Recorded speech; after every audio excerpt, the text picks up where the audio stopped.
11 तक कवर कर चुके हैं। Devotional service. सो भक्ति एग्जैक्टली क्या होता है, इस चैप्टर का नाम है डिवोशनल सर्विस और हरे कृष्णा कार्तिक टू। सो भक्ति डिवोशनल सर्विस करना कैसे है उसके बारे में इसमें डिटेल, इस चैप्टर में भगवान डिटेल बताएंगे। भक्ति योग एग्जैक्टली क्या है और करते कैसे हैं।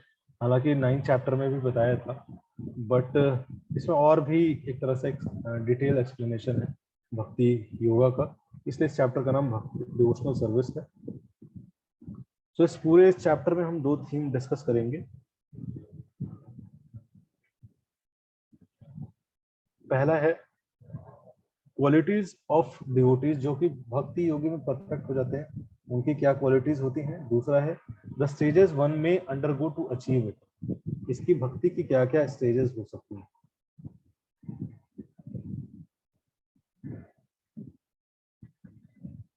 तो एक्रोनिम है इसका गॉड, 1 से 7 गॉड हेड भगवान क्या है, इम्पर्सनल है, पर्सनल है। अर्जुन ने डायरेक्ट क्वेश्चन आकर पूछ ही लिया। फिर भक्ति के ऑप्शंस क्या क्या है। कई बार लगता है कि ये भक्ति मतलब सब कुछ भगवान, surrender, love, only God is too high. तो भगवान ने फिर और बहुत सारे लेवल बताया कि आप ये नहीं कर सकते तो ये करो, ये नहीं कर सकते तो ये करो, ये नहीं कर सकते तो ये। ऑप्शंस, भक्ति में भी कई प्रकार के ऑप्शंस हैं। एंड डिवोटीज डिस्पोजिशन, जो भक्त होते हैं उनका डिस्पोजिशन क्या होता है। तो अर्जुन पहला क्वेश्चन पूछते हैं। कई लोग बोलते हैं कि भाई कहाँ लिखा है, बट डायरेक्ट अर्जुन क्वेश्चन पूछते हैं, इम्पर्सनल और personal, which is better, which is the better process. Impersonal वाले better. Arjun inquired which are considered to be more perfect, those who are always properly engaged in your devotional service or those who worship the impersonal Brahman, the unmanifested, जो आपके personal form की worship करते हैं या जो impersonal form की worship करते हैं। आप में से कोई पढ़ना चाहेगा?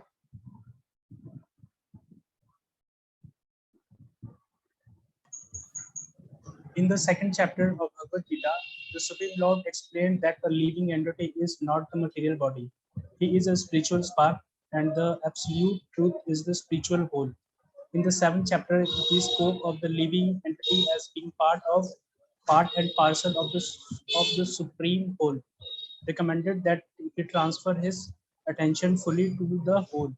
Then again, in the 8th chapter, it was said that anyone who thinks of Krishna at the time of equity, his body is at once transferred to the spiritual sky to be abode of Krishna. आपके पीछे से noise बहुत आती है। Next Ritika आप पढ़ो। At the end of the 6th chapter, the Lord clearly said that of all yogis, one who always think of Krishna within himself is considered the most perfect. So in practically every chapter, the conclusion has been that one should be attached to the personal form of Krishna, for that is the highest spiritual realization. Yes. So आप देखोगे कि चाहे कर्म योग था, ध्यान योग था, भगवान पूरा बताते थे, लास्ट में अर्जुन बोलते थे पॉसिबल नहीं। भगवान बोलते थे कि इसलिए मेरी शरण में आ जाओ, मेरे बारे में चिंतन करो, मेरा नाम लो, है ना। सो भगवान इस क्वेश्चन का आंसर अगले श्लोक में देते हैं। The supreme personality of godhead said, those who fix their minds on my personal form, जो लोग मेरे पर्सनल फॉर्म पे अपना मन लगाते हैं, and are always engage in worshipping me with great and transcendental faith, are considered by me to be most perfect. भगवान बोल रहे हैं मेरे अनुसार कौन मोस्ट परफेक्ट पाथ पे चल रहे हैं, जो कि मेरे पर्सनल फॉर्म पे अपने मन को लगाते हैं। तो पर्सनल फॉर्म क्या है भगवान का? सो जो अर्श विग्रह होते हैं, इसलिए आप देखोगे कि हम लोग डीटीज बोलते हैं, हम लोग आइडल नहीं बोलते। कई लोग कहते हैं कि आइडल वर्शिपर्स हैं आप सब, बट हम आइडल वर्शिपर्स एग्जैक्टली नहीं है, हम डीटी वर्शिपर्स हैं। आइडल और डीटी में डिफरेंस क्या है? सो ये एक कागज है, ठीक है, और एक असली नोट है। जो दोनों में डिफरेंस है वही आइडल और डीटी में डिफरेंस है। असली नोट की वैल्यू कैसे आती है?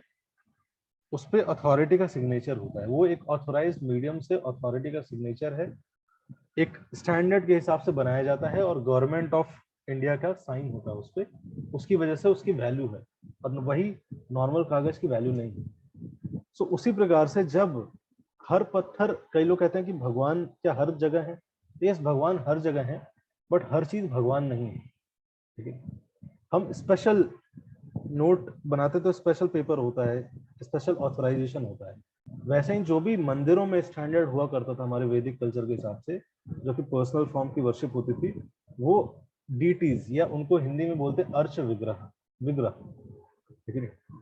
वो शास्त्रों में दिया गया है कि कैसे, किस मार्बल के डीटीज होने चाहिए, कैसे बनेंगे, है ना। प्रॉपर मार्बल सिलेक्शन का प्रोसीजर होता है, कैसे बनेंगे। इवन आप जगन्नाथ टेम्पल के बारे में जानेंगे तो किस जगन्नाथ, वहां पे डीटीज लकड़ी से बनते हैं, तो किस लकड़ी से बनते हैं वो भी बहुत स्पेसिफिक होता है।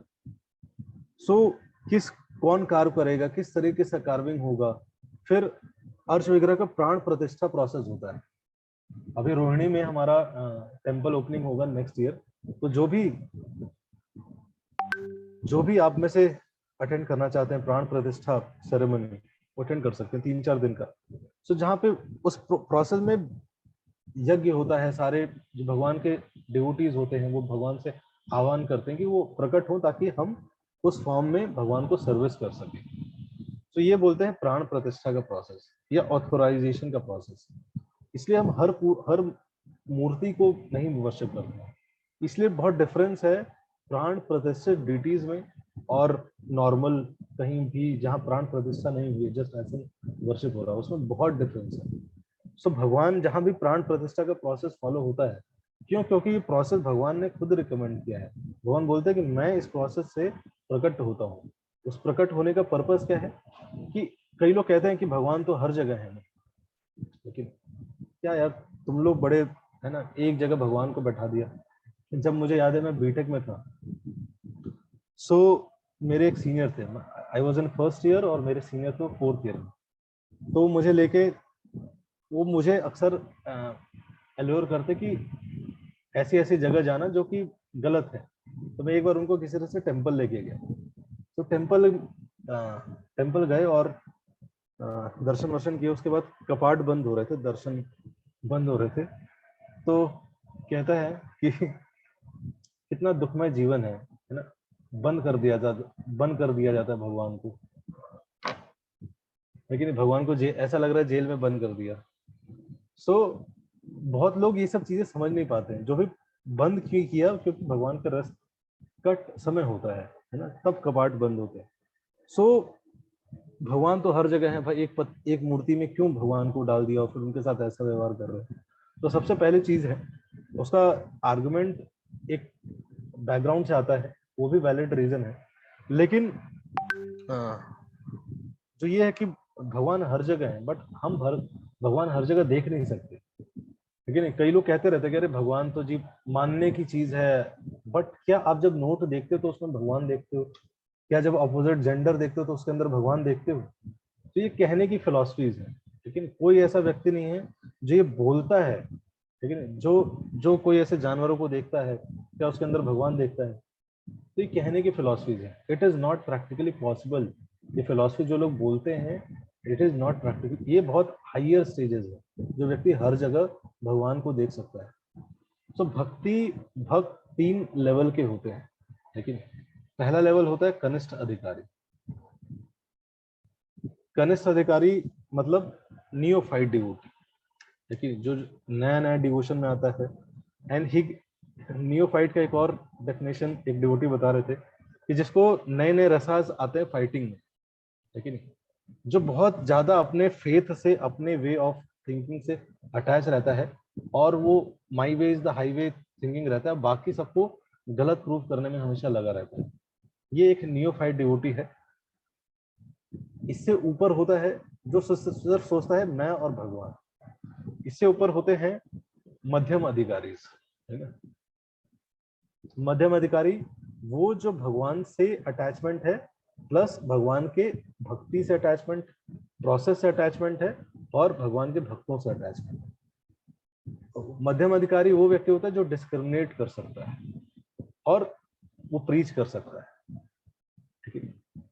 और उत्तम अधिकारी होता है जो कि व्यक्ति हर जगह एग्जैक्टली भगवान को देख सकता है।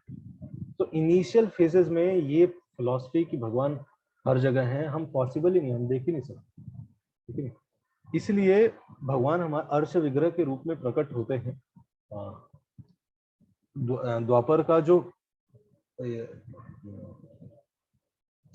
द्वापर युग का जो युग धर्म है वो है डीटी वर्शिप, अर्श विग्रह की सेवा।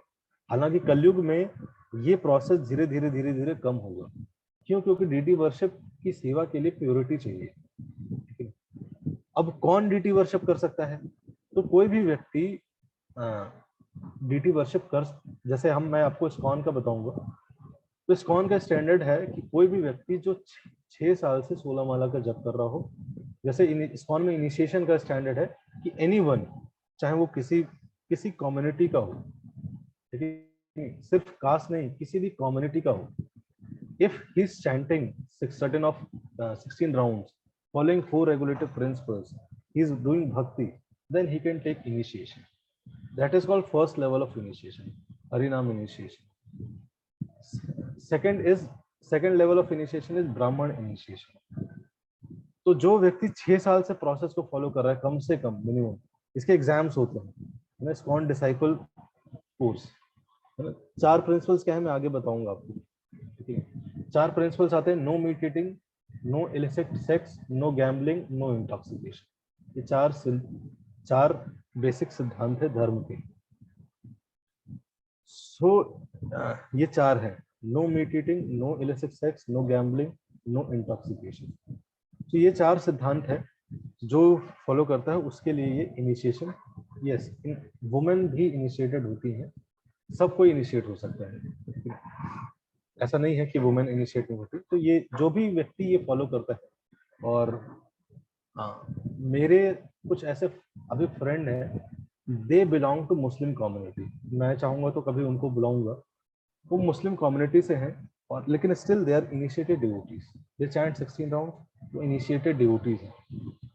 सो it is not based on caste, it is based on guna and karma, जो कि हमारा ओरिजिनल वर्णाश्रम सिस्टम था।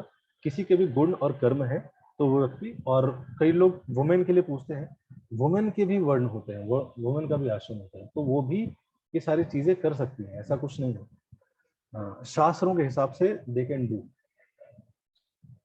सो ये कोई भी इनिशिएशन ले सकता है। फिर सेकंड इनिशिएशन इज ब्राह्मण इनिशिएशन, जहाँ पे व्यक्ति क्वालिफाइड होता है डीटी वर्शिप के लिए, है ना। तो कई बार लोग कहते हैं कि अरे आप हमें अंदर क्यों नहीं जाने दे रहे, अंदर क्यों नहीं जाने दे रहे, है ना, आपका कास्ट सिस्टम है बहुत, इसकी वजह से हम अंदर नहीं देने जा रहे, हिंदू कल्चर ने बहुत एक्सप्लॉइट किया। अरे ये हर जगह होता है।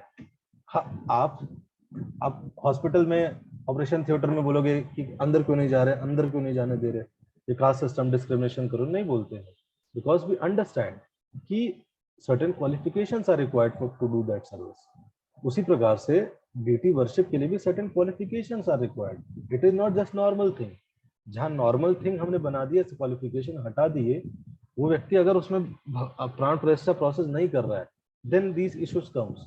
आपने देखा होगा बहुत सारे ऐसे टेम्पल्स की बहुत पैथेटिक कंडीशन होती है, people go to the temple और वो हनुमान जी के मुंह में लड्डू डाल देंगे, लेकिन I have seen these things. मैं जब लखनऊ में I used to follow lord Hanuman, और मैं हर ट्यूसडे जाता था, मैं देखता था कि वो पंडित जी लड्डू उठा के शिवलिंग पे रख देते थे। I personally dislike those things, मेरे को उतनी इंटेलिजेंस नहीं थी, बट कहीं ना कहीं वो कल्चर डिस्ट्रॉय हो गया, वो लव इमोशंस खत्म हो गए। डीटीज एक डोनेशंस लेने का माध्यम बन जाते हैं।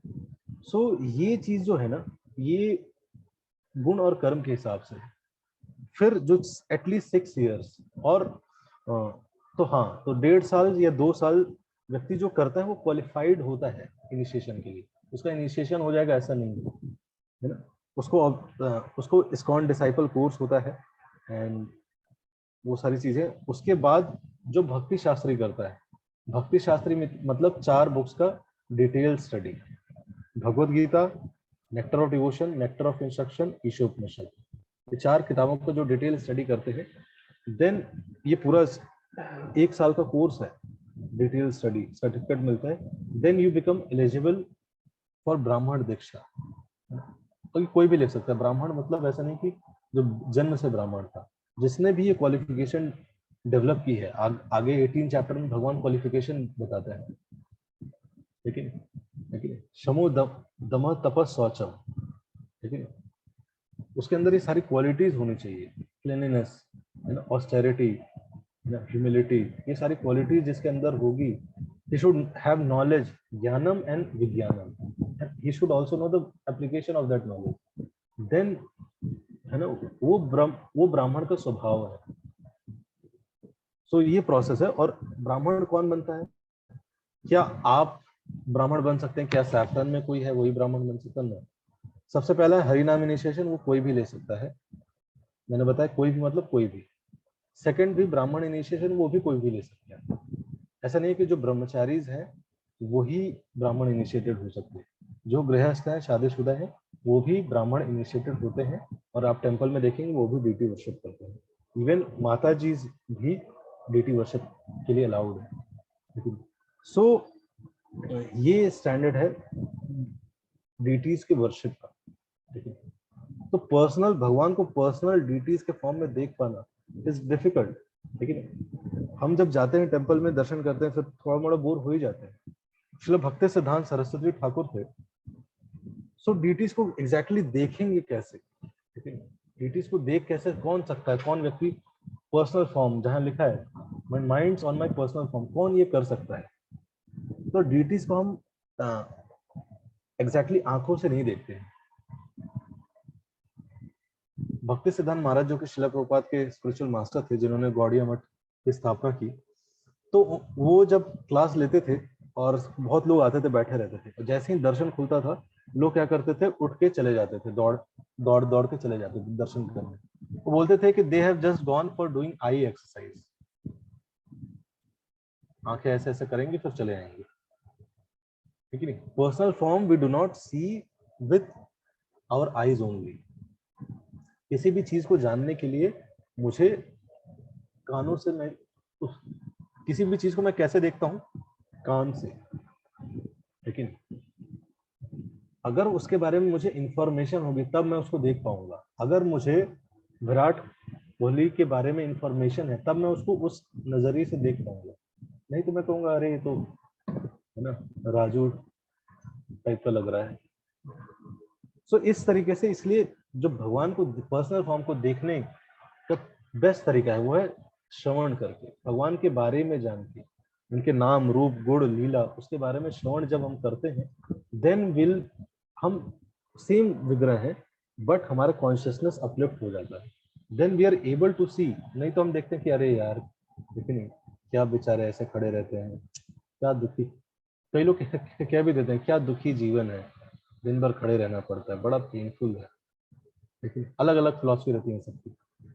सो यहाँ भगवान ने बहुत क्लियर किया personal form and or always engage in worshipping me with great and transcendental faith are considered by me to be most perfect.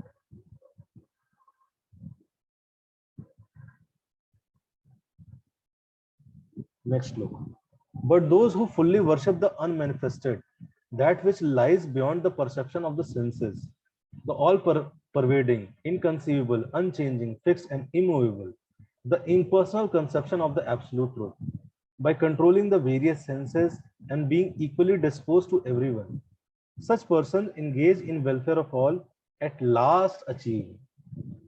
जो व्यक्ति इतना डिफिकल्ट योगी बन के, ध्यानी बन के, है ना, अलग अलग आसन करके, जो बहुत डिफिकल्ट है, इवन सारे आसन करना इस कलयुग में बहुत डिफिकल्ट है, लेकिन इतने सारे डिफिकल्ट चीजों को करके भगवान बोल रहे हैं कि बहुत लास्ट में जाके कहीं वो अचीव कर पाएगा, लेकिन इट इज नॉट, मतलब भगवान रिकमेंड नहीं कर रहे हैं For those whose mind are attached to the unmanifested, impersonal feature of the Supreme, advancement is very troublesome. लेकिन जो व्यक्ति इम्पर्सनल फॉर्म से अटैच्ड है उसके लिए एडवांस होना बहुत ट्रबलसम है. कैसे ट्रबलसम है? तो बहुत सारी ऐसे स्टोरीज आती हैं. स्टोरी आती है एक सौबरी मुनि की. आपने बहुत विश्वामित्र जी के बारे में पढ़ा होगा आपने, लेकिन मैं आपको नेक्स्ट जब भी सेशन होगा तो उनकी लाइफ के बारे में पढ़ के सुनाऊंगा. तो उन लोग ने भी इस एब्सोल्यूट ट्रुथ को आइडेंटिफाई करने का, प्राप्त करने का माध्यम चुना, बट वो सेल्फ खुद की शक्ति वाला प्रोसेस चुना, जिसमें हम खुद से प्रयास करते हैं भगवान को प्राप्त करने का. लेकिन और वो करने का प्रोसेस भगवत गीता में रिकमेंड किया है, बट दैट इज, भगवान खुद ही बोल रहे हैं यहाँ पर 12 चैप्टर में आके, that is very troublesome. Advancement बहुत ट्रबलसम है. सौबरी मुनि जो थे, तो सौबरी मुनि के पास इतनी पावर थी, उन्होंने सोचा कि मैं क्या करूंगा, मैं पानी में जाके तपस्या करूंगा. वो पानी में प्रवेश किए और कई हजार साल तक तपस्या की. सोचिए नॉर्मल एक जगह बैठना कितना डिफिकल्ट है, बट उन्होंने सोचा कि मैं पानी में प्रवेश करूंगा, पानी के अंदर रहूंगा और वहां, ताकि कोई डिस्टर्ब ना करे. कई बार पहले भी प्रयास किया था, बट कहीं ना कहीं डिस्टर्ब हो जाती थी, भंग हो जाती थी तपस्या. तो पानी में प्रवेश किया, पानी के अंदर तपस्या कर रहे थे, और जस्ट उन्होंने अपने आंखों के सामने 2 मछलियों को मेट करते हुए देखा. मछलियों को. और उनके अंदर इतनी प्रबल इच्छा आ गई, इतनी प्रबल इच्छा आ गई कि वो तुरंत पानी से बाहर आए और राजा के पास गए, उसकी 50 रानियों से शादी की और हर रानी से बहुत सारे पुत्र उत्पन्न किए.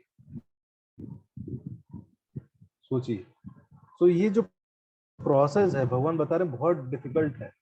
क्यों? क्योंकि यहाँ पे एक व्यक्ति किस पे डिपेंडेंट है? अपनी स्ट्रेंथ पे डिपेंडेंट है. आपने देखा होगा बिल्ली, जो बंदर होता है ना, बंदर, उसका बच्चे को देखा आपने, ऐसे पकड़ा रहता है अपनी माँ को टाइटली. बंदर कूदता है तो आपने देखा होगा. अब बिल्ली होती है, क्या करती है? अपने बच्चे को उठाती है ऐसे दांतों से, ऐसे मुंह से उठाती है. आप बताइए कौन सा तरीका अच्छा है दोनों में से? कौन सा सेफेस्ट है? बिल्ली अंदर, कैट,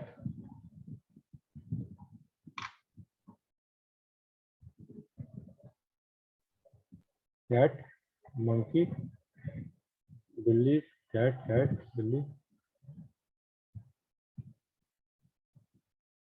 बिल्ली, हाँ, मंकी, मंकी, बिल्ली, हाँ. तो बेस्ट तरीका है बिल्ली वाला. बिल्ली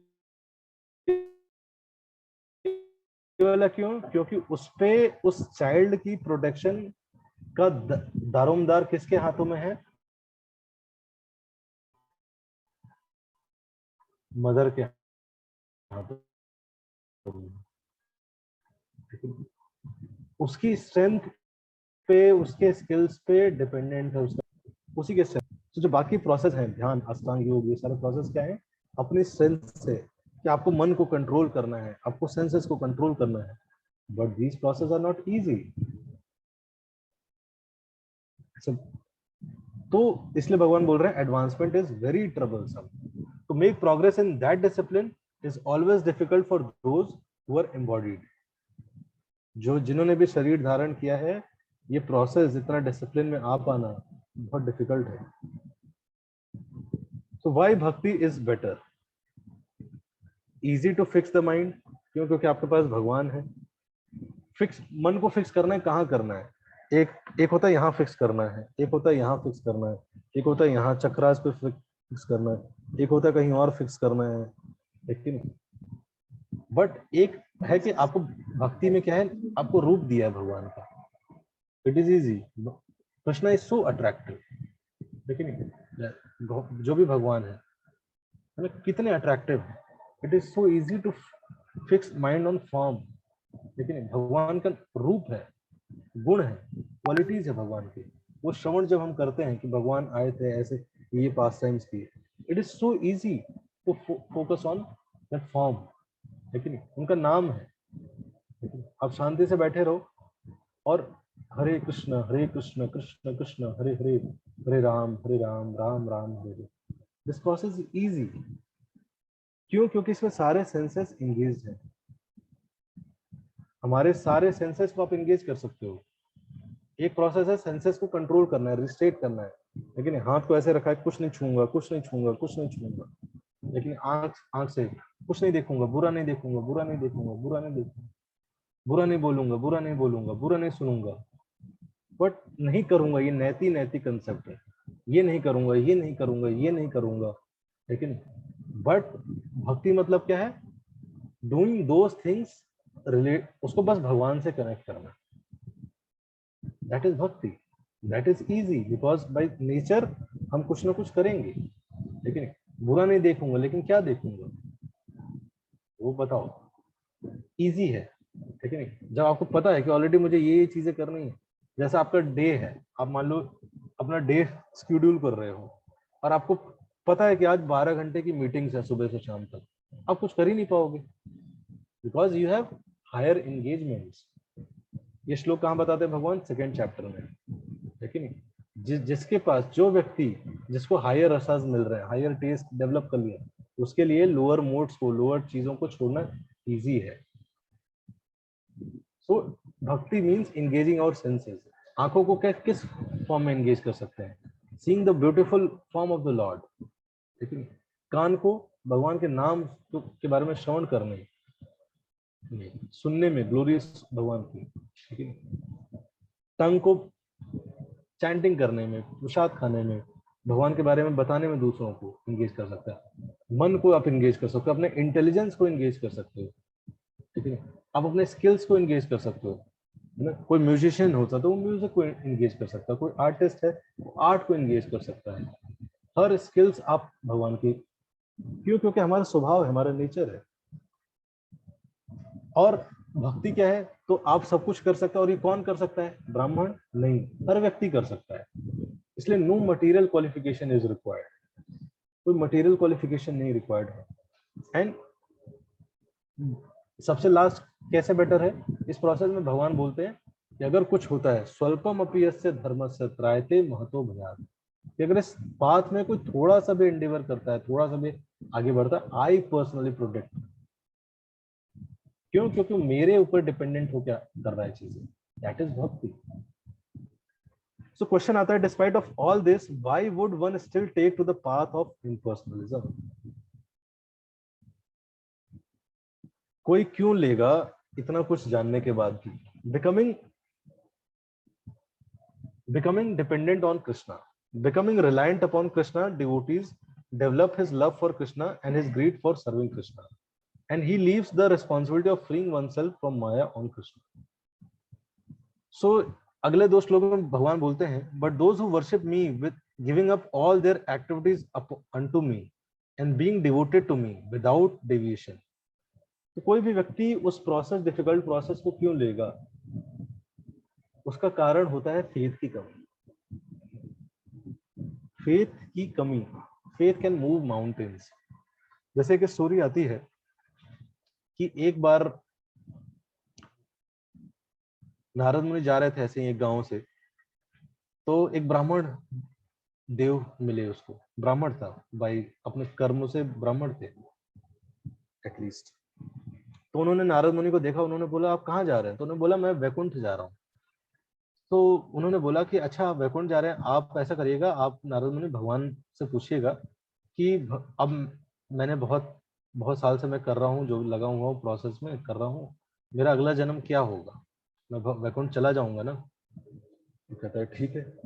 और फिर आगे जाता है तो देखता है कि एक मोची है, लेकिन तो वो कहता है कि नारद मुनि को देखता है, अरे नारद मुनि प्रणाम करता है उनको, बोलता है कि आप क्या कर रहे हैं नारद मुनि? तो बोलते हैं मैं वैकुंठ जा रहा हूँ।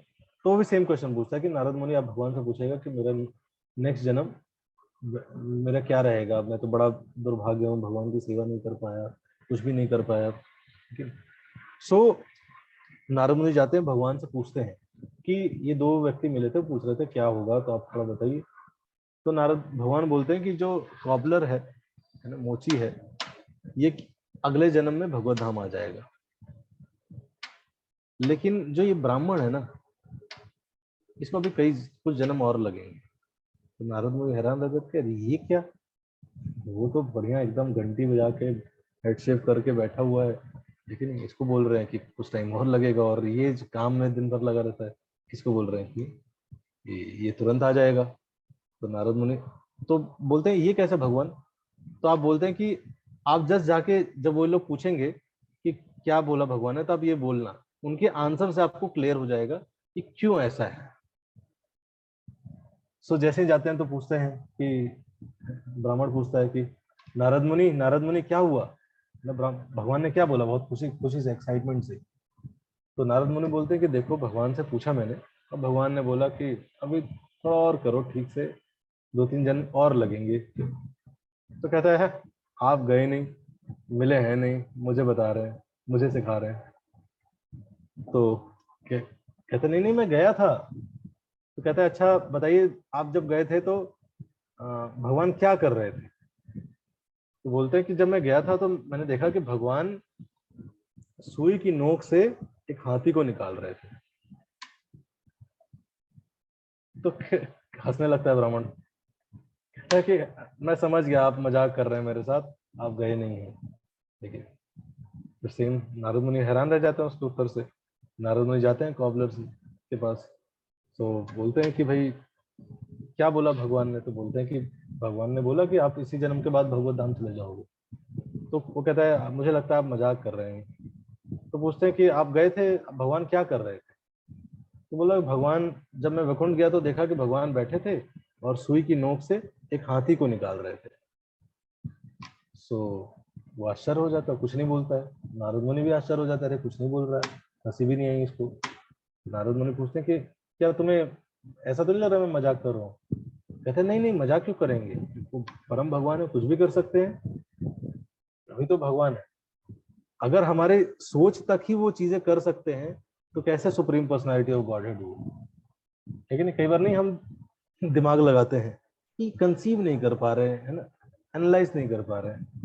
अगर सारा हम वो लिमिट इतना हो गए कि हम सोच सकते हैं, एनालाइज कर सकते हैं, उनको कंसीव कर सकते हैं, तो कैसे वो सुप्रीम हुए हैं, अनलिमिटेड कैसे हुए? उनके अनलिमिटेडनेस का ये एक प्रमाण है कि हम कंसीव नहीं कर सकते, हम समझ नहीं सकते चीजों। सो उसने बोला कि भगवान कर सकते हैं, और उसने जस्ट बोला नहीं। कुछ कई लोग सेंटिमेंट, भगवान है कुछ भी करते रहेंगे, ठीक है, कुछ भी कर देते हैं, वो क्या चाहे क्या पता नहीं, कुछ भी कर देते हैं। नहीं, उसने आंसर दिया, उसने बोला कि जब वो भगवान जब इतने बड़े बरगद के वृक्ष को एक इतने छोटे से बीज में डाल सकते हैं, तो सुई की नोक से हाथी निकालने की क्या दिक्कत है? बरगद का जो वृक्ष होता है उसकी ओरिजिनल सोर्स क्या होती है? एक इतना छोटा सा सीड होता है, ठीक है, उस सीड से इतना बड़ा वृक्ष प्रकट होता है। So this is miracle, this is faith. ये फेथ है जो कि फाउंडेशन है डिवोशन का, स्ट्रॉन्ग फेथ। सो क्यों लोग इम्पर्सनल प्रोसेस को चूज करते हैं? कहीं ना कहीं तो फेथ लैक होने की वजह से। But those who worship me, giving up all their activities unto me, being devoted to me without deviation, engage in devotional service and always meditating upon me, me मतलब Krishna, having fixed their mind upon me, O son of Pritha, for them I am the swift deliverer from the ocean of birth and death. तो जो ये लोग करते हैं उनके लिए मैं स्विफ्ट डिलीवरर हूँ। आप में से कोई पढ़ना चाहेगा? आप अपना हाथ खड़ा कर सकते हैं।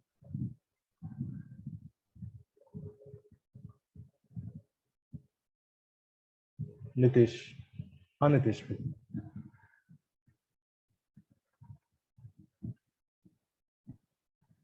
The purport of this verse is that one should not engage in the different processes of fruitive activity or cultivate knowledge by the mental speculative process. One who is devoted to the Supreme Personality can attain all benefits derived from other yogic processes, speculation, rituals, sacrifices, charities, etc. That is the specific benediction of devotional service. Yes, so कोई भी व्यक्ति अगर वो भक्ति कर रहा है, सो बाकी चीजें जो हैं वो नेचुरल मिल जाती हैं। बताते हैं जो भक्ति कर रहे हैं, भुक्ति मुक्ति, मुक्ति देवी है ना, भुक्ति देवी जो कि लोगों को मटेरियल डिजायर्स देती हैं, मुक्ति देवी जो मोक्ष देती हैं, वो क्या करती हैं, भक्त के पास हाथ जोड़ के खड़ी रहती है कि कैन आई सर्व यू, है ना, वो devotee of lord, can I serve you, आपको थोड़ा सा कुछ चाहिए तो हमेशा। लेकिन भगवान का भक्त क्या होता है, बोलता है नहीं मुझे नहीं चाहिए। ये फैसिलिटीज आती हैं, आप भक्ति करोगे, आप देखोगे ये सब चीजें, आपकी लाइफ अच्छी हो जाएगी, बट उसमें कैरिड अवे नहीं होना। लेकिन ये ऑप्शंस आते हैं जब हम भक्ति डिवोशन लाइफ में आते हैं, धीरे धीरे एक डिफिकल्ट फेज चलता है, और डिफिकल्ट फेज जब चलता है ना, बहुत दुख होता है, बहुत परेशानी होती है। लेकिन एक व्यक्ति था, सॉरी एक गुरु थे, तो उन्होंने अपने शिष्य को बोला कि जाके पानी लेके आओ। जैसे नदी में जाता है, पानी निकाल ही रहा होता है, तभी कुछ उधर से घुड़सवार जाते हैं नदी को क्रॉस करते हुए, और पूरा पानी गंदा हो जाता है।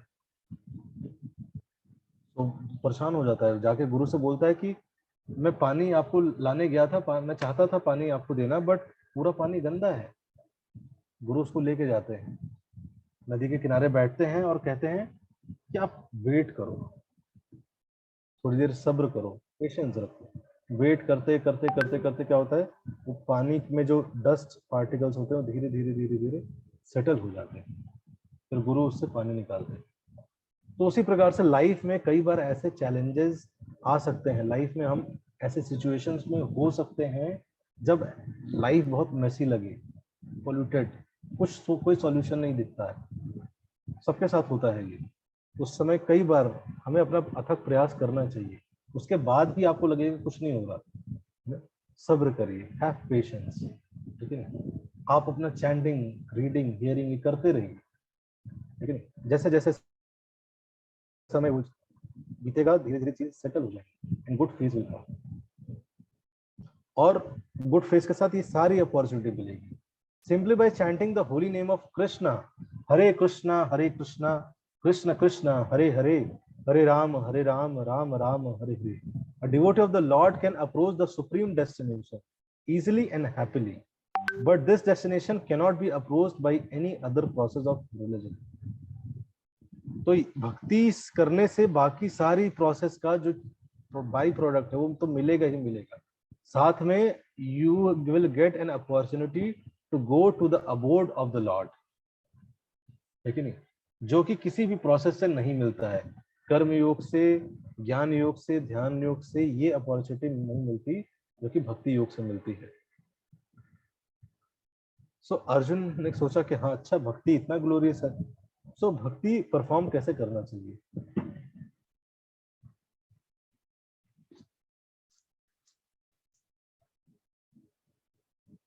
हाउ टू परफॉर्म भक्ति। सो भक्ति बहुत रेयर है, सबसे पहले तो ये समझना पड़ा, इस अंडरस्टैंडिंग पे आना है ना। हो सकता है कई जन्म लगे हो हमें, है ना, इस अंडरस्टैंडिंग हमने भी सब किया होगा, अष्टांग योग है ना, उल्टे लटक के, एक पैर पे लटक के कुछ योग तपस्या किए होंगे हम सतयुग में, लेकिन द्वापर में कुछ किया होगा, त्रेता में कुछ कुछ करते करते हम आए हैं, ठीक है। और कलयुग में तो पता नहीं क्या क्या किया होगा अभी पिछले 5000 सालों में, ठीक है। सो उसकी कोई गिनती, उसकी कोई सीमा नहीं है। लेकिन उसके बाद भी इस प्रोसेस में जुड़ना कि हम भक्ति समझ पाए, भक्ति के लिए एस्पायर करें, तो ये समझना पड़ा कि सबसे पहले बहुत रेयर है। क्यों रेयर है, इतना रेयर क्यों है भक्ति? सब कोई भक्ति भगवान इजिली देते क्यों नहीं है? क्यों? क्योंकि जिसको भक्ति दे दिए, भक्त जो बन गया, Krishna become controlled by that pure devotional service. भगवान योगी सिद्धि इनके आगे नहीं झुकते हैं, बट जो भक्त होता है भगवान क्या बन जाते हैं, उनके द्वारा, उनकी भक्ति के द्वारा कंट्रोल हो जाते हैं। क्यों? क्योंकि भक्ति मीन्स लव, लेकिन of course love word is polluted now, इसलिए उस लव को हम भक्ति बोलते हैं। हालांकि अभी भक्त को भी पोल्यूट करने का प्रयास कर रहे हैं लोग, कई लोग, बट भक्त means it is not that type of love जो कि अभी संसार में चल रहा है. It is unmotivated, uninterrupted, that type of love, unmotivated, uninterrupted. तो भगवान क्या होता है, अपने भक्त के भक्ति के अधीन हो जाते हैं. जैसे कि हम देखते हैं सुदामा ब्राह्मण जो कि भगवान के स्कूल फ्रेंड थे, लेकिन जब वो आते तो भगवान खुद उनकी सेवा करते हैं. भगवान नहीं बैरियर रखते हैं. अर्जुन उनके फ्रेंड थे, चैरियट ड्राइवर बन गए. तो भगवान अपने भक्तों के अधीन हो जाते हैं. नंद बाबा थे, उनके डिवोटी थे, लेकिन जब भगवान छोटे थे तो ऐसे रख के आते थे. भगवान श्री राम अपने फादर के इंस्ट्रक्शन के लिए चले गए जंगल में, लेकिन तो अपने भक्तों के वर्ड्स के लिए, इंस्ट्रक्शन के लिए भगवान अधीन हो जाते हैं. और ये कैसे अचीव होती है भक्ति? Can only be achieved by sadhu sang. किसी ना किसी भक्ति की क्वालिफिकेशन क्या है? किसको भक्ति मिलेगी? कोई क्वालिफिकेशन नहीं है. भक्ति की क्वालिफिकेशन है साधु संग. किसी ना किसी डिवोटी की कृपा की वजह से ये भक्ति मिलती है. वैष्णव की कृपा की वजह से ये डिवोशनल लाइफ मिलती है.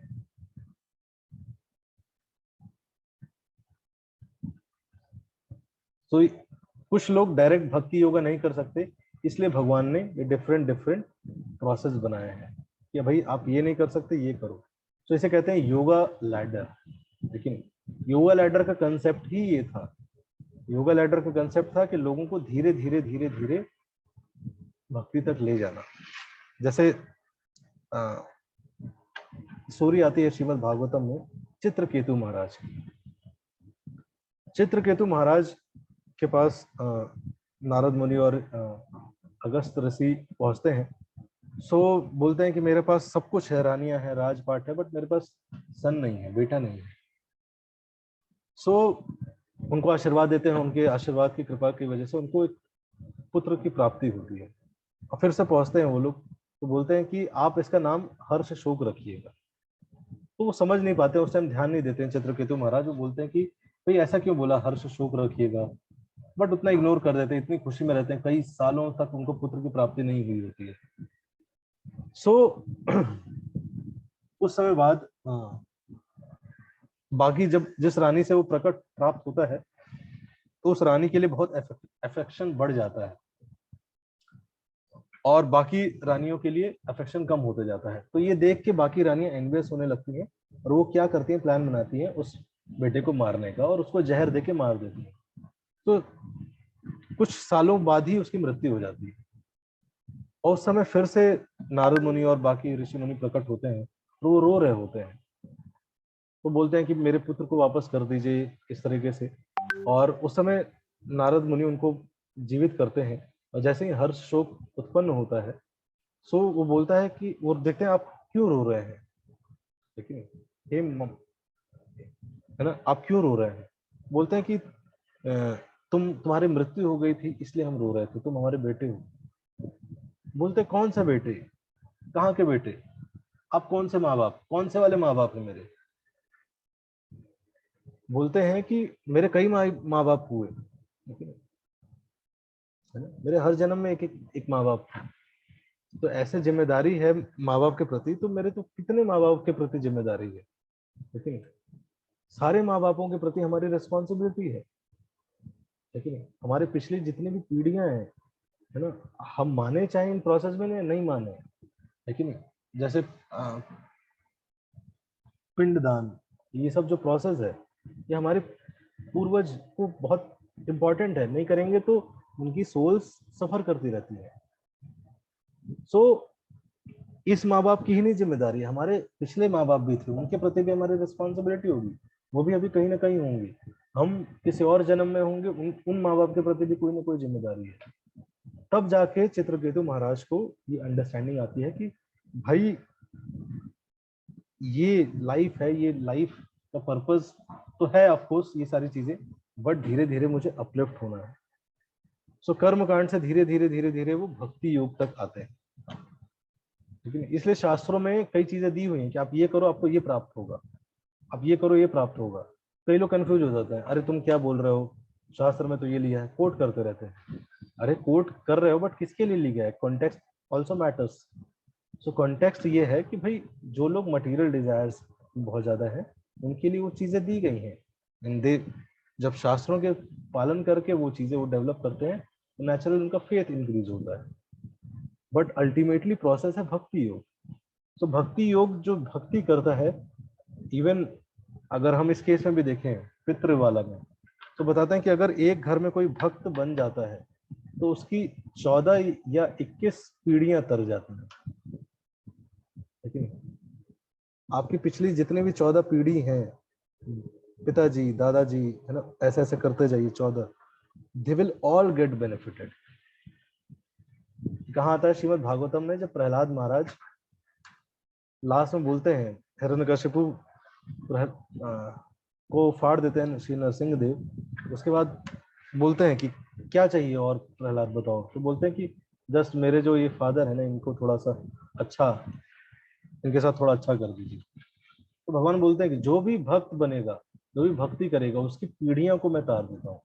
सो अगर घर में कोई डिवोटी बनता है, ठीक है नहीं, सो it is not that person is only getting benefited, through him उस घर के सब लोग को बेनिफिट होगा। कहीं ना कहीं हो सकता है उसके घर वाले भी भक्ति करने लगे, हो सकता है उसके भाई बहन भक्ति करने लगे, जस्ट एक व्यक्ति के करने से। एंड भक्ति करने से लोगों की लाइफ धीरे धीरे सेटल हो जाती है। सेटल होने का मतलब नहीं कि करोड़ों का पैकेज लग जाता है, करोड़ों के पैकेज के साथ भी हो सकता है सेटल ना हो लाइफ।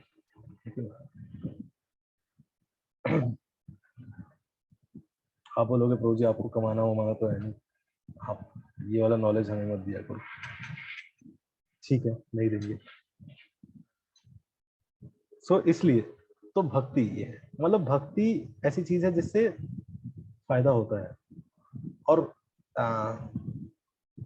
इस पे भी मैंने भरत महाराज की स्टोरी ऑलरेडी सुनाई हुई है। तो भक्ति कभी लॉस नहीं होती। अगर आप इस जन्म में भक्ति किए मान लो 50 तक, और अगर पूरी नहीं भी हो पाई तो it will start from 51। So there is no loss in this. बाकी सारी चीजें हैं, समय के साथ, एज के साथ, टेक्नोलॉजी चेंज होगी, नॉलेज चेंज होगा, परिवार परिस्थितियां चेंज होंगी, है ना, चीजें खत्म हो जाती हैं। जैसे पहले आज से 15-20 साल पहले बहुत अच्छा मार्केट था कि भाई आप बिल्डिंग्स खरीदो, फ्लैट्स खरीदो, रेट डबल हो रहे हैं, रेट डबल हो रहे हैं, रेट ट्रिपल हो रहे हैं, लोग इन्वेस्ट कर रहे थे। अभी आप देखो नोएडा, ग्रेटर नोएडा की तरफ जाओगे, बिल्डिंग्स बन बन के खाली पड़ी हुई, कोई नहीं ले रहा है। आप बिलीव नहीं करोगे, अगर आप दुबई, मुझे याद नहीं आ रहा वो प्रोजेक्ट का, दुबई में पाम जैसा आइलैंड बनाया हुआ है, उसमें सारे सेलिब्रिटीज ने लिया, जुमेरा या कुछ इस तरह से नाम है, नाम नहीं आ रहा, तो सारे सेलिब्रिटीज ने लिया। दुबई दुबई दुबई, अभी दुबई बेस्ट है। 20 साल 30 साल बाद रहेगा नहीं रहेगा, यू डोंट नो। दुबई का एक प्रोजेक्ट था कि जैसे पाम जुमेरा बनाया उन्होंने, वैसे ही आइलैंड्स बना रहे थे, उसको वर्ल्ड का शेप दे रहे थे, और सी में पत्थर डाल के, सैंड डाल के, सब इस तरह से पूरा वर्ल्ड को बना रहे थे। और उसके सारे लैंड, सारे प्लॉट्स बिक गए। अब क्या हुआ, पिछले 10 सालों में देखा गया कि वो धीरे धीरे डूब रहे हैं, पानी के अंदर जा रहे हैं। So it is very creative. तेल था, तेल को दिमाग लगा के आपने एक सिटी बना दिया, और लोग रेगुलर आ रहे हैं, है ना, टूरिज्म से बन गया, फुल एसी है, सब कुछ है, बेस्ट है। But you never know when time changes, big civilizations got destroyed. Time is most powerful. So चीजें बदल सकती हैं, लेकिन भक्ति जो ऐसी चीज है, उसका जो आपने आज किया भगवान के लिए, एक चीज किया, आपने आज भगवान को फ्लावर ऑफर किया, दैट विल बी रिमेम्बर्ड, हमेशा के लिए वो क्रेडिट रहता है, भगवान कभी उसको भूलते नहीं है, जो कि out of love and devotion के द्वारा किया जाता है। सो भक्ति के लेवल क्या है? जस्ट पहला लेवल है, just fix your mind upon me, the supreme personality of Godhead, and engage all your intelligence in me, thus you will live in me always without a doubt। सो है कि fully absorb हो जाओ। लेकिन क्या करो, अपना मन सिर्फ मेरे में लगाओ। सो इसका मतलब क्या है, कोई समझाना चाहेगा आप में से? Just fix your mind upon मी, इसका मतलब क्या है? मैं चाहता हूं आप लोग भी आज थोड़ा कुछ बोलिए।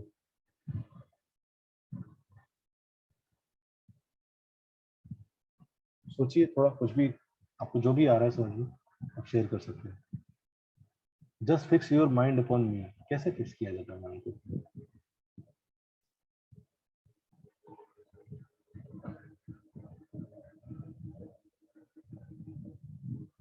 एक मिनट में पानी लेके आता हूँ।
क्या कुछ?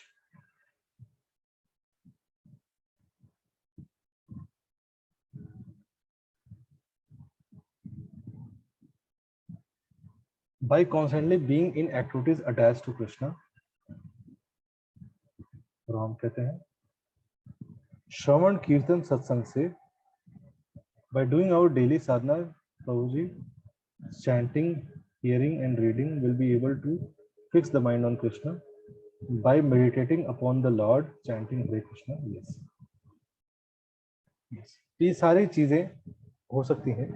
इसमें इजीएस्ट होता है जब हम चैंटिंग करते हैं या जब पढ़ते हैं, लेकिन इवन आप अपने कर्म भी इस फेज में, इस मूड में कर सकते हो।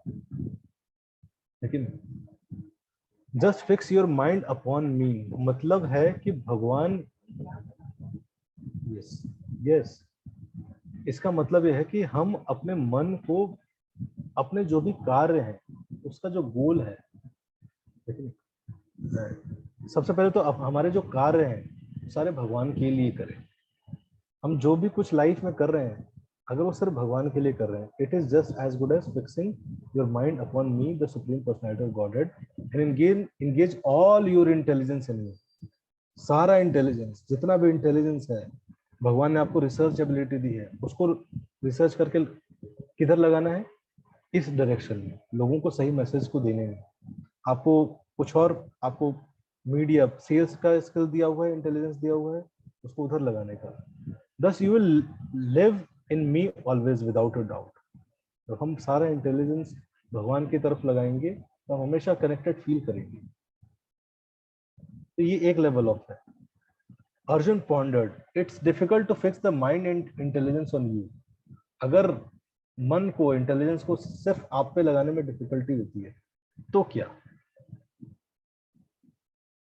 My dear Arjuna, O winner of wealth, if you cannot fix your mind upon me without deviation, then follow the regulative principles of Bhakti Yoga. In this way, develop a desire to attain me. आपका मन हमेशा मेरे पे नहीं लगता, कहीं ना कभी इधर उधर चला जाता है, लेकिन सो क्या करिए? डू साधना भक्ति, इसे बोलते हैं साधना भक्ति। मतलब भक्ति के रूल्स एंड रेगुलेशंस को फॉलो करना। वो क्या करेंगे? वो नियम हमें हेल्प करते हैं कॉन्शियस होने में। जैसे कि रूल रेगुलेशन क्या है? आप में से कोई ये पढ़ना चाहेगा? आप अपना हैंड रेज कर सकते हैं। 2 हैंड रेज हो गए। एक पैरा नितेश, एक पैरा ऋतिक। नितेश प्रू आप पहला पैरा पढ़ लो, second Kritika. Bhakti Yoga is the purification of the senses. At the present moment in material existence, the senses are always impure, being engaged in sense gratification. But by the practice of Bhakti Yoga, these senses can become purified. And in the purified state, they come directly in contact with the Supreme Lord. Next. In this material existence, I may be engaged in some service to some master, but I don't really lovingly serve my master. I simply serve to get some money. And the master also is not in love. He takes service from me and pays me. So there is no question of love. But for spiritual life, one must be elevated to the pure stage of love. That stage of love can be achieved by practicing. Okay, it's going by practice of devotional services performed with. The present Some sense. at my space. कोई दिक्कत नहीं, कोई दिक्कत By practice of devotional services performed with the present senses. Yes. So इसमें बहुत अच्छा analogy दे रहे हैं कि जनरली हम जब जॉब करते हैं, सर्विस कर रहे हैं, तो कई बार हम कहते हैं भगवान की सर्विस करना चाहिए, तो हमारा कंसेप्ट आ जाता है कि अच्छा सर्विस करना चाहिए, सेवा करना चाहिए, मतलब नौकरी, सर्विस करना चाहिए मतलब नौकरी करनी चाहिए। अच्छा नौकरी करने जाऊंगा, सेवा करने जाऊंगा तो अच्छा तुरंत बॉस का ख्याल आता है, अरे बॉस वैसा है, ये तो ओहो, बॉस मतलब क्या है, जैसे सर्विस आता है, सर्वेंट बनने का कंसेप्ट आता है, वैसे एक थॉट आता है कि भाई कोई ना कोई ऐसा व्यक्ति है जो कि एक्सप्लॉइट कर रहा है, लेकिन क्योंकि हमने देखा है ये चारों तरफ, लोग जैसे पावर पोजीशन पाते हैं, they start exploiting their subordinates किसी न किसी प्रकार से। लेकिन डिवोशनल लाइफ अलग है, डिवोशनल सर्विस अलग चीज है, लेकिन it is two way and it is out of love. हम बॉस के लिए जब करते हैं सेवा तो हमें भी सैलरी चाहिए, उसे भी काम चाहिए, बट यहाँ पे क्या है, it is all things are done out of love, but वो लव इनिशियली नहीं होता है हमारे में। लेकिन 4 कैटेगरी में लोग एग्जिस्ट करते हैं, या हम 4 कैटेगरी में हो सकते हैं, लेकिन ये 4 कैटेगरी में हमारा मन लग सकता है, ये आप लिख सकते हैं कहीं। पहला कैटेगरी है न कृष्ण के हैं न माया के हैं।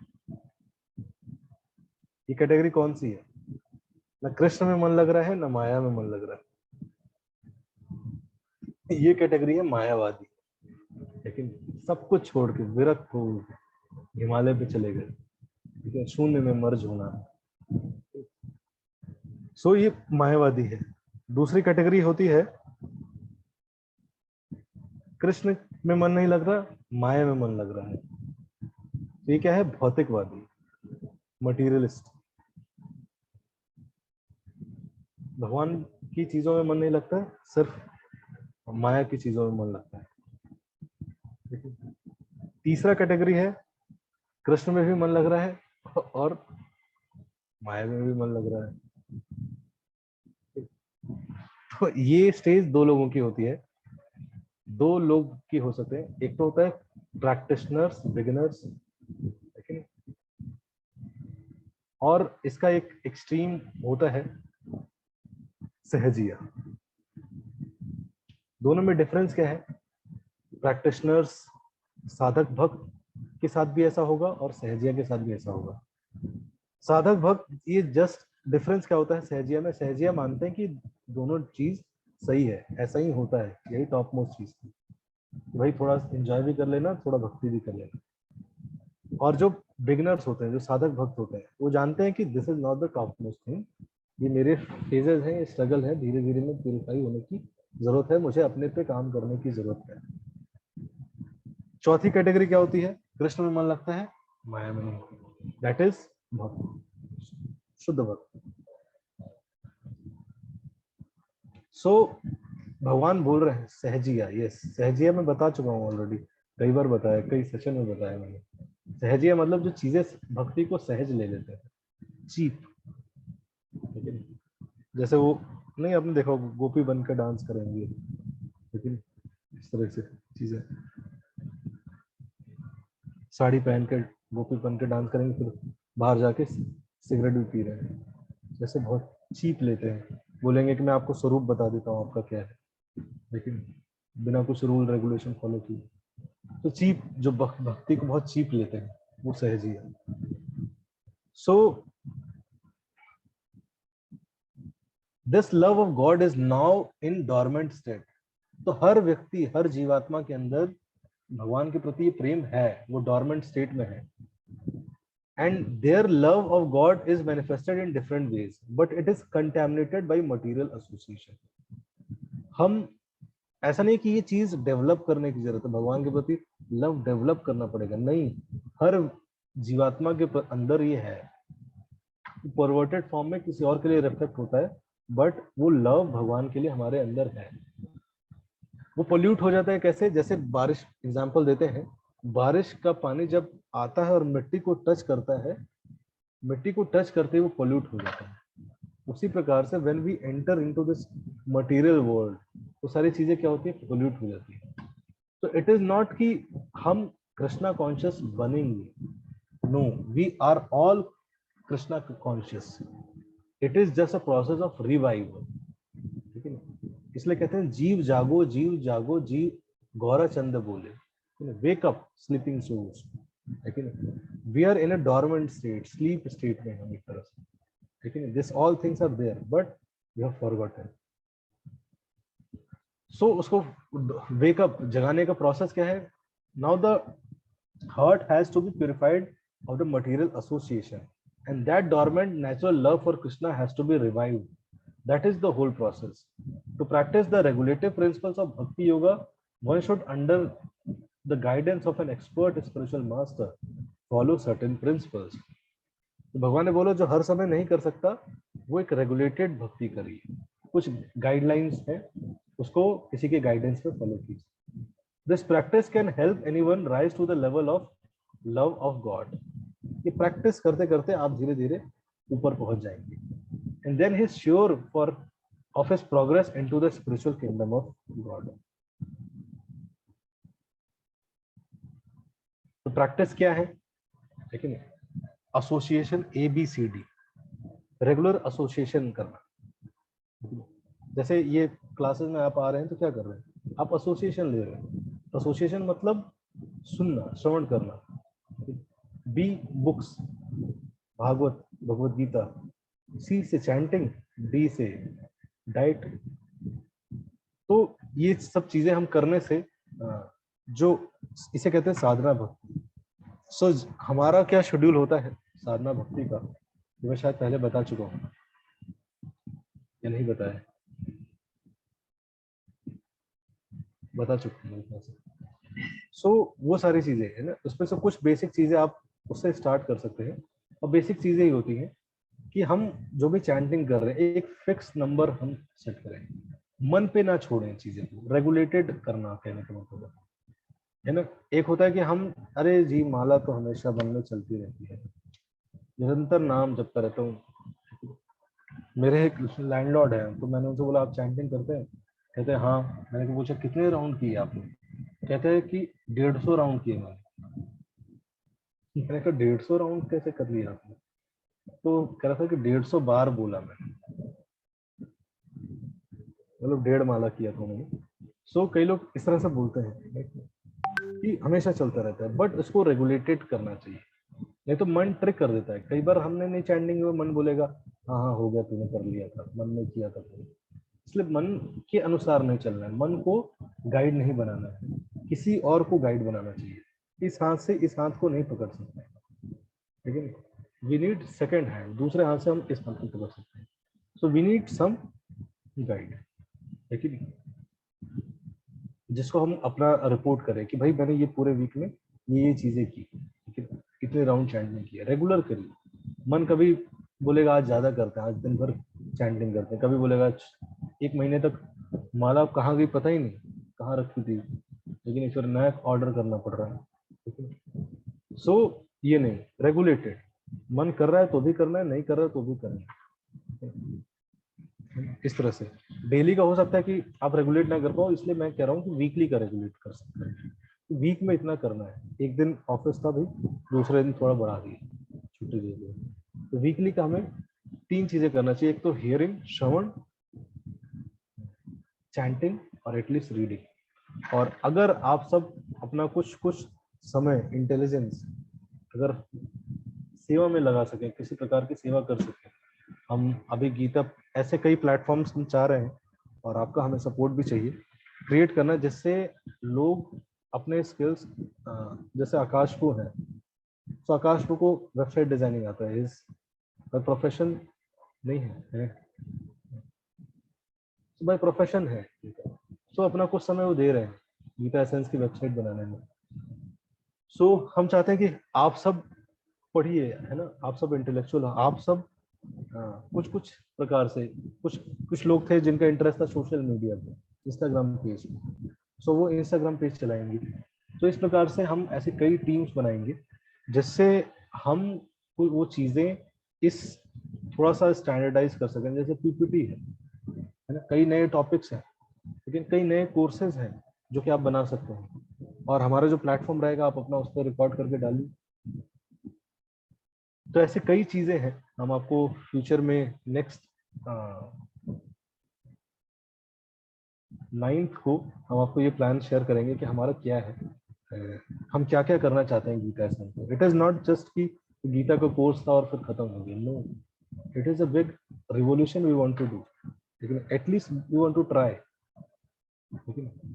Of course this is an infinite game, but we want to play our part, हम अपना पार्ट प्ले करना चाहते हैं। सो ये 4 चीजें अगर आप करेंगे तो आप देखेंगे नेचुरली कि आपका बहुत आप इम्पार्ट फील करेंगे। अर्जुन ने सोचा, I don't have time nor interest in devotional practice. अब मेरे पास समय भी नहीं है, बिल्कुल समय नहीं है प्रभु जी, 5 बजे ऑफिस जाता हूँ, रात को 11 बजे आता हूँ। ये इस व्यक्ति के लिए मैं कह रहा हूँ, अगर कोई ऐसे शेड्यूल में है, तो कई लोग कहते हैं बिल्कुल समय नहीं है प्रभु जी। मैं बोलता हूँ कि आप अपना जाइए, सेटिंग्स खोलिए, सेटिंग्स सब लोग खोलिए, सेटिंग्स अभी जो बैठे हैं सब लोग सेटिंग्स खोलिए, उसमें जाइए डिजिटल वेलबींग,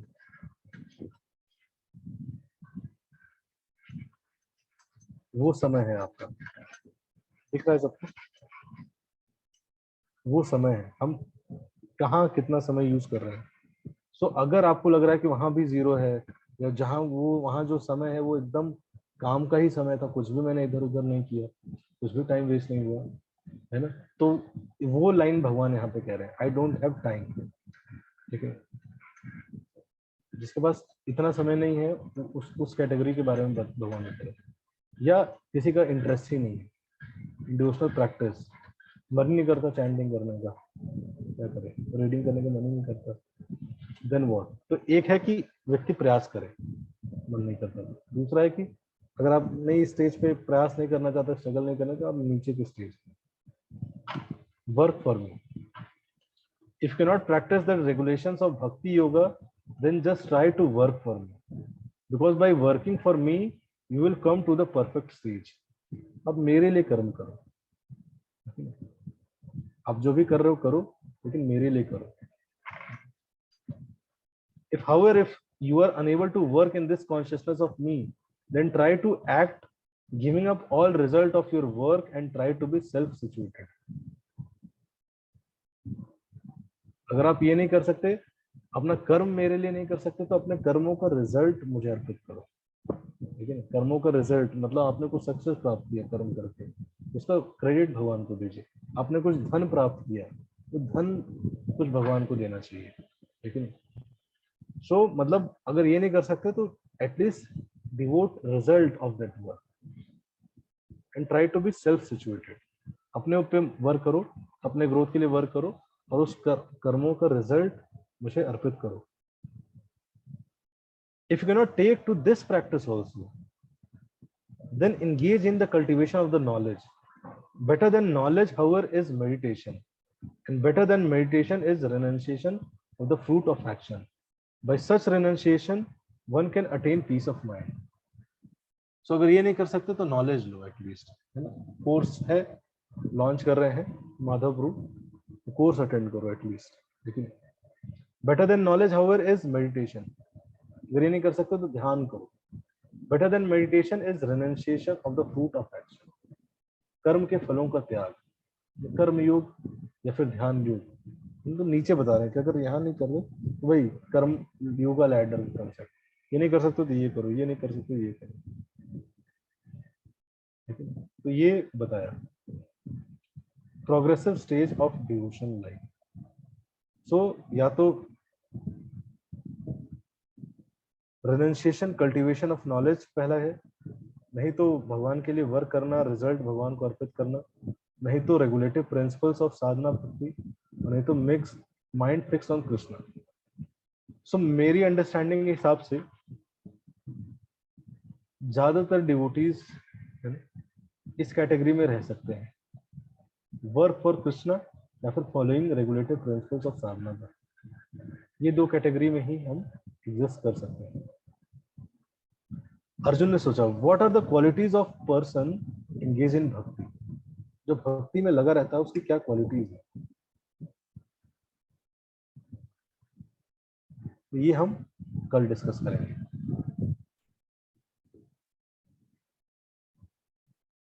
कल आपको एक बहुत अच्छी स्टोरी भी सुनाऊंगा। अब किसी का कोई क्वेश्चन है तो आप पूछ सकते हैं अभी तक के चैप्टर से रिलेटेड।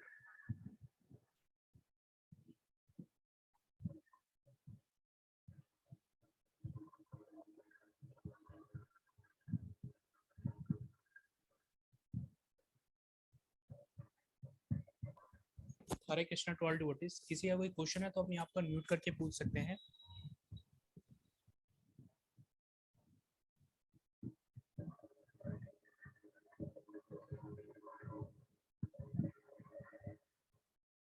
और जरूरी नहीं कि इस चैप्टर से हो, आपका कहीं से भी क्वेश्चन है तो आप पूछ सकते हैं। अभी तक के डिस्कशंस से अगर क्वेश्चन है तो आप पूछ सकते हैं। हरे कृष्ण प्रभु जी। हरे कृष्ण।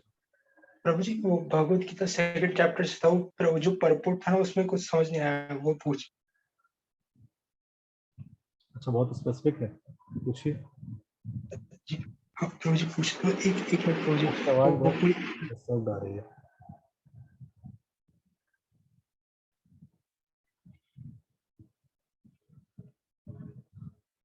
बाकी ड्यूटीज भर सकते हैं, बाकी ड्यूटीज सजेस्ट भी कर सकते हैं कि और क्या कर सकते हैं हम गीता एसेंस के लिए।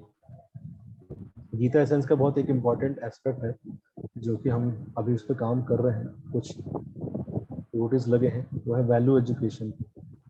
स्कूल्स के लिए वैल्यू एजुकेशन देना, और सिर्फ स्कूल्स नहीं है, हम ऑफकोर्स चाहते हैं हर लेवल के लिए वैल्यू एजुकेशन रखें।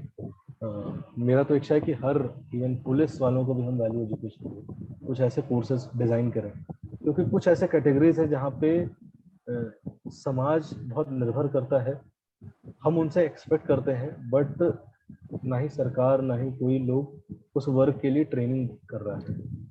और इसका अंडरस्टैंडिंग जब मैं मेरा अभी तक अप्रोच समाज को देखने का था कि कॉलेज आउटरीच, क्योंकि मैं मेरा जो सेवा है वो कॉलेज आउटरीच प्रोग्राम्स ही रहा है, तो मैंने उसी एंगल से देखा चीज़ों को। बट मैं जब आईआईटी के रजिस्ट्रार से मिलने गया तो हमने बोला कि हम स्टूडेंट्स के लिए कुछ करना चाहते हैं ये, तो उन्होंने बोला कि आप हमारे group B, group C, group D employees है ना, उनके लिए कुछ अगर आप कर सकते हैं तो बताइए, बिकॉज हम उनसे एक्सपेक्ट करते हैं, बट कोई training, generally skill based training होती है, बट कुछ ऐसी ट्रेनिंग नहीं है जिनसे वैल्यू बेस्ड ट्रेनिंग हो।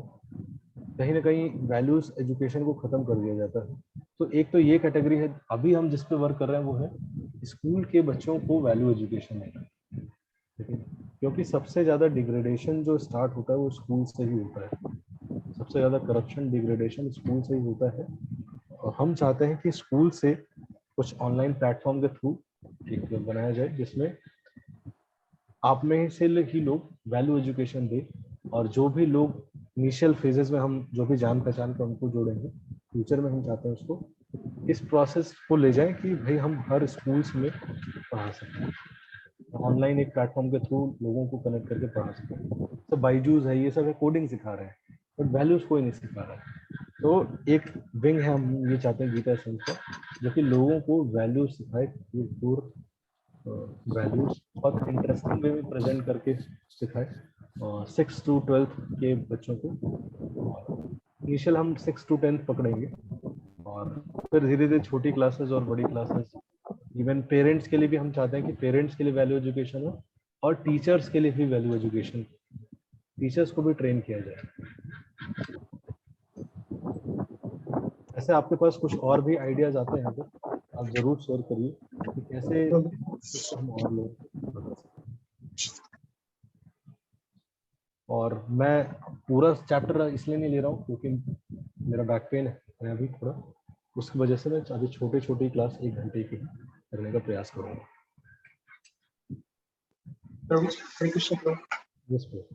प्रभु जी वो बता दूं, वो प्रभु जी ये था 2.12 में उसमें लिखा था कि मायावादी में आ रही है that the individuality spoken by Krishna is not spiritual but material। मतलब आपकी आवाज क्लियर नहीं आ रही है।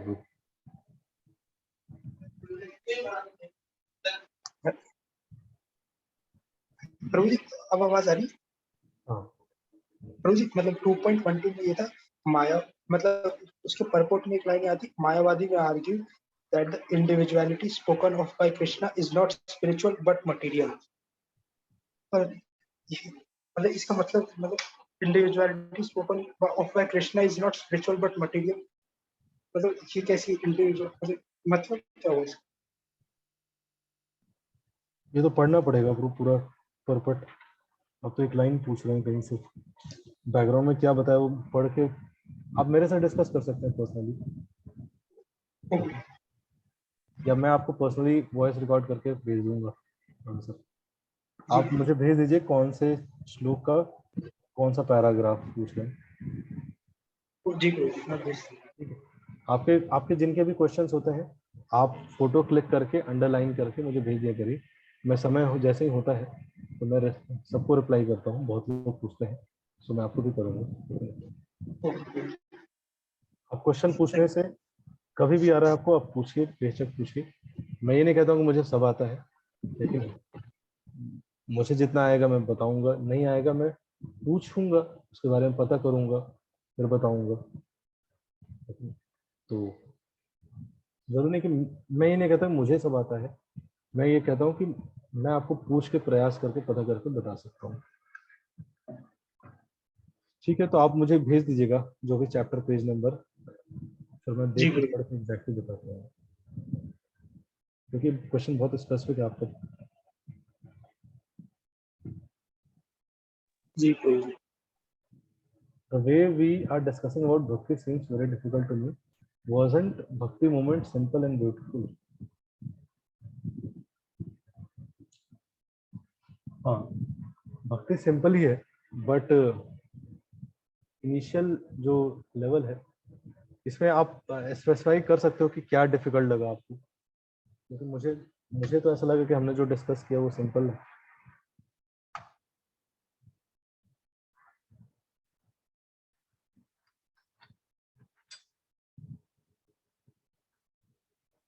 जैसे even second category, third category जो भगवान ने बताई, वो अगर आप देखोगे तो सिंपल ही है। भगवान आपको जस्ट कॉन्शियसनेस पे वर्क करना है, लेकिन एक्शंस नहीं छोड़ने हैं, कुछ भी चीजें छोड़नी नहीं है। रेदर देन भक्ति को अगर सिंपल टर्म्स में बोलूं तो आपको भगवान से चीजों को छोड़ना नहीं, अपने जीवन में भगवान को लेके आना है, हर चीज भगवान से जोड़ना है। और हो सकता है कि देखिए भक्ति इतनी इजी है कि आपकी जो भी इंटरेस्ट है, जैसे मान लीजिए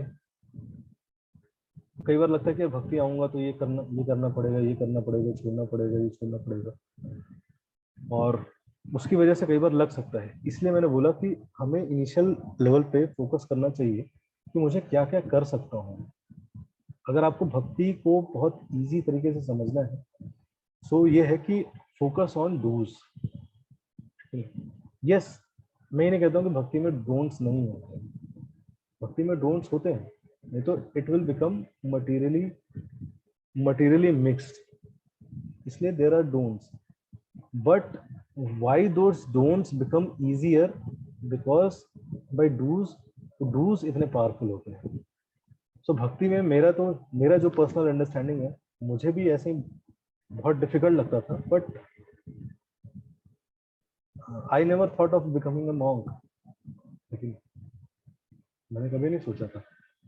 बट इट इज ऑल कि भाई हम डूज पे जब फोकस करते हैं, मैं ही नहीं कह रहा हूँ कि आप डूज पे फोकस करोगे तो आप भी मॉन्क बन जाओगे, बट भक्ति को अगर आपको सिंपल समझना है तो आप डूज पे फोकस करो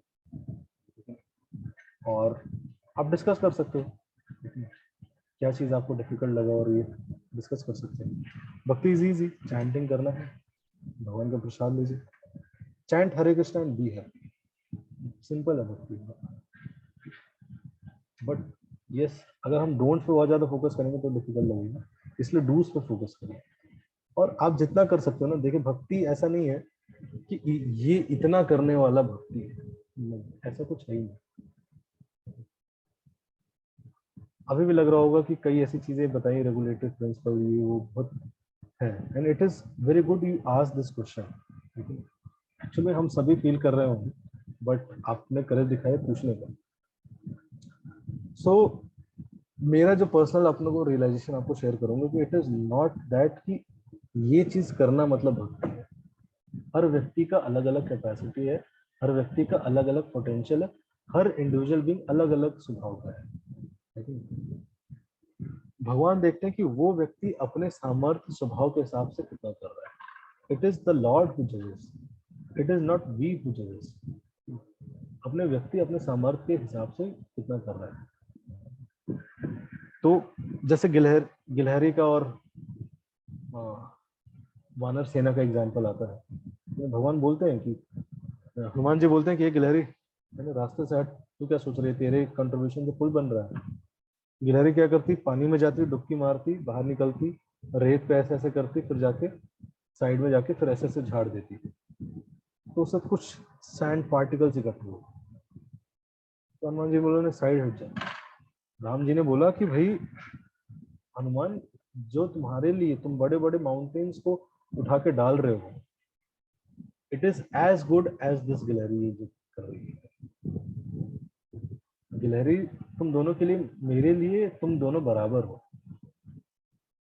तुम दोनों बराबर तरीके से सर्व कर रहे हो मुझे. So it all depends on us. It is not कि भगवान इज एक्सपेक्टिंग दिस मच. भगवान इज टेलिंग यस यस, हमेशा माइंड मेरे में फिक्स करो, ये करो, but these are absolute realities. Slowly slowly slowly slowly.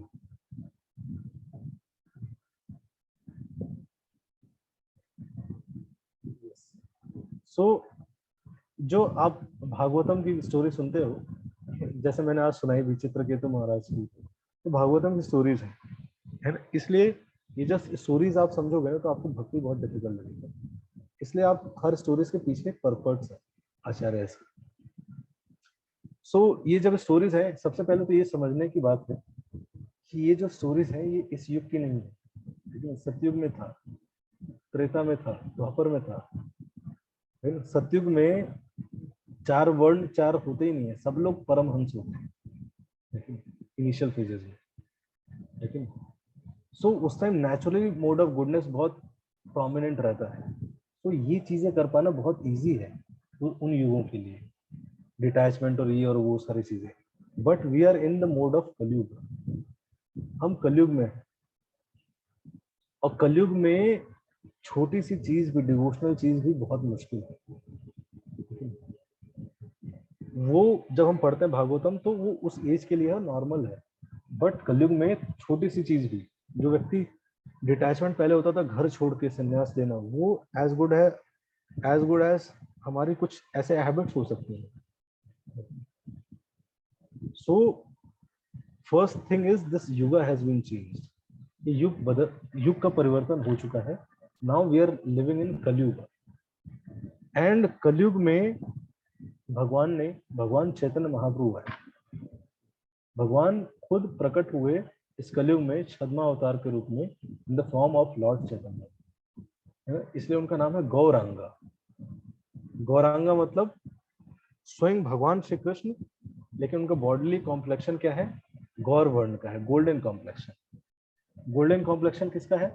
Shrimati Radha Rani के कलर जो है वो कॉम्प्लेक्शन है, वो गोल्डन है। सो भगवान इस युग में आते हैं ये देखने के लिए कि भक्ति को एक्सपीरियंस करने के लिए आते हैं कि मेरे भक्तों को मेरी भक्ति में क्या ऐसा मिल रहा है जो वो मेरी हमेशा भक्ति करते रहते हैं। सो उनका भक्ता अवतार है, Lord incarnate's and this is hidden incarnation. भक्ता अवतार है, ये देखने के लिए आए कि मेरे भक्तों को मेरी भक्ति करके क्या ऐसा रिलेशन मिलता है। एंड भगवान ने बोला, चैतन्य महाप्रभु ने कुछ नहीं बोला, नाम नामकारी बहुधा निज सर्वशक्ति। इस कलयुग में ऑस्टेरिटी, तपस्या, है ना, क्लीनलीनेस, ये सब पॉसिबल नहीं है। इवन हम जो भी स्टैंडर्ड हम अभी कल के हिसाब से देखते हैं क्लीनलीनेस, वो शास्त्रों के स्टैंडर्ड के हिसाब से बहुत लो है। इसलिए इस युग का धर्म जो है वो ये सारी चीजें है ही नहीं। ड्यूटी वर्शिप, हर जगह भगवान को देखना, भगवान को इस फॉर्म में देखना, no, it is not possible. इसलिए भगवान ने बोला हरिनाम संकीर्तन, ठीक है ना, गोलोकेर प्रेमत है ना हरिनाम संकीर्तन, हरेर नाम एव केवलम। वो सारी चीजें, सारी मर्सी कहाँ डाली? इस हरे कृष्ण महामंत्र। Everything is given compact form में, जिप फॉर्म में इस हरे कृष्ण महामंत्र में। हरिनाम संकीर्तन है ना, साथ बैठ के हरिनाम का संकीर्तन करना, डिस्कशन करना। जस्ट भगवान बोलते हैं कि जो व्यक्ति इतना कर रहा है, अगर वो बाकी चीजें नहीं भी कर रहा है, वो इस हरिनाम की कृपा से धीरे धीरे वो चीजें सब करता है। नहीं भी कर रहा है, still just by chanting these names of God he can go back to God. Just by chanting these names. इस पे जो डाउट करता है वो गलत। Just by chanting these names, even faith भी जस्ट बाय चैंटिंग डेवलप हो सकता है। So bhakti is not a detachment process, bhakti is an attachment process. Srila Prabhupada बहुत अच्छा एग्जांपल देते थे कि अगर आपके पास दो छड़ है, एक सोने की छड़ है, एक लोहे की छड़ है, तो in the process of holding golden rod ये अपने आप छूट जाएगी। सो इसीलिए जो डूज है, क्या करना है? चैंटिंग करना है, डिवोटीज का एसोसिएशन लेना है, प्रसाद पाना है। आप यू जस्ट बुक्स पढ़नी है, आप बुक्स पढ़ो, चीजों को समझो, धीरे धीरे सारी चीजें इजीली हो जाएंगी। इसलिए मैंने बताया ना कि एक रेनंसिएशन, डिटैचमेंट तो इनका भी था, सब सबरी मुनि भी गए। इसलिए bhakti is not detachment process only. Sabari मुनि भी डिटैच होकर गए बट वर्क नहीं किया ना। बट आप देखोगे, आप एग्जाम्पल देखोगे, आप एग्जाम्पल देखोगे, शास्त्रों में आता है भक्ति मूवमेंट के नाम आचार्य कहे जाते हैं। Shri Haridas Thakur, he was born in Muslim family, वो नाम आचार्य बोले जाते हैं। सो ही वॉज चैंटिंग, और स्वयं बहुत लंबी स्टोरी है। तो राजा ने एक प्रोस्टिट्यूट को भेजा जो स्वयं माया देवी थी, और वो जाती है उनके पास और उनको अल्लूर करने का प्रयास करती है। और वो क्या करते हैं? जस्ट चैंटिंग कर रहे होते हैं, हरे कृष्ण कृष्ण कृष्ण हरे हरे, हरे राम राम राम हरे हरे। बोलते हैं आप कल आइएगा, आज मेरा चैंटिंग बचा हुआ है। इस प्रोसेस से धीरे धीरे चैंटिंग से वो प्रोस्टिट्यूट प्यूरिफाई हो जाती है। So this is the power of holiness. इसलिए फोकस ऑन डूज। आप क्या कर सकते हो, है ना? हमारे हाथ में, हमारे ये this is the first step, ये एक्सेप्ट करना कि oh Krishna, this process is too difficult for me, I by my own strength these things are very difficult. हमारे स्ट्रेंथ से ये सारी चीजें डिफिकल्ट लगेंगी, बहुत नेचुरल है, but I can do this much for you. हम ज्यादा नहीं कर सकते, हम हमेशा नहीं कर सकते। आप एक फूल तोड़ के भगवान को चढ़ा सकते हो, आप भगवान को डेली पानी ऑफर कर सकते हो। Do it with love and devotion. It is as good as जो व्यक्ति हमेशा मन से भगवान के बारे में सोचता है, भगवान बोलते हैं पत्रम पुष्पम फलम क्यों, start with this, do this, focus on do's. Okay, do not focus on don'ts. Just by doing do's everything will be achieved. नहीं भी अचीव होगा तो it is not the process. हमारा प्रोसेस भक्ति मतलब भगवान के प्रति अटैचमेंट डेवलप करना है. अगर आप डिटैचमेंट पे फोकस करोगे इट इज डिफिकल्ट. जब भी हम ये नहीं करना है, वो ज्यादा दिमाग में चलती है चीजें, ज्यादा हैवी लगने लगती है. इसलिए भक्ति में अगर आपको इजी, जो मुझे मेरी अंडरस्टैंडिंग हुआ, पता नहीं आपको आंसर मिला नहीं मिला, बट भक्ति मूवमेंट सिंपल ब्यूटीफुल तब है जब आप डूज पे फोकस करते हो. जैसे ही डोंट्स पे फोकस करोगे इट कॉम्प्लिकेट हो जाएगा. डोंट पे फोकस करने की जरूरत इसलिए नहीं है क्योंकि just by doing do's that all things will be achieved. Detachment की मतलब ये नहीं है कि you should own nothing. Detachment means nothing should own you, and it is a consciousness difference only. And just by chanting, this chanting has so much power. The reading of Bhagavad Gita has so much power. Knowledge of association of such people, saintly people, it has so much power that our consciousness can transform. So we may be billionaire, we may be having all those things, but still we are not attached to it. It is very easy just by transforming our consciousness. That is bhakti. ठीक है, बाकी आपका अगर कुछ और इस पर detail होगा तो आप क्वेश्चन पूछ लीजिए.